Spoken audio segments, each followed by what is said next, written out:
Jangan lupa subscribe buat kalian yang belum subscribe dan juga bunyiin belnya atau notifikasinya supaya nanti aku upload video baru kalian bisa menjadi pertama yang nonton. Anggota TNI tewas tertimpa reruntuhan di lokasi gempa Cianjur, Rabu, 11 Januari tahun 2023. Seorang anggota TNI dari Batalion 312 Kala Hitam, Pradayakis Kogoya, meninggal dunia karena tertimbun reruntuhan saat membersihkan bangunan yang rusak akibat gempa Cianjur.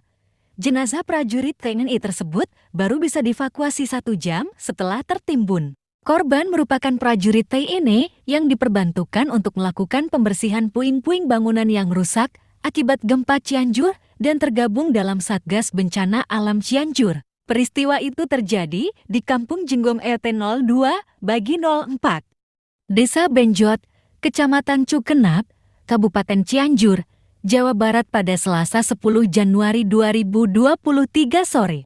Hari ini, kita kehilangan salah satu saudara kita, keluarga kita, salah satu prajurit terbaik di Angkatan Darat.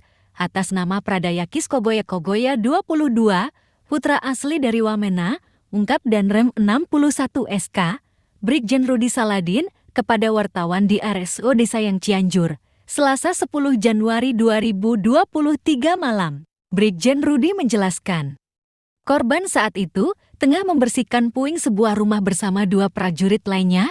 Namun, rumah bertingkat tersebut mendadak runtuh. 2 prajurit lain yang bersama korban saat ini masih bisa menyelamatkan diri. Sementara, korban tertimbun karena berada di bagian tengah bangunan.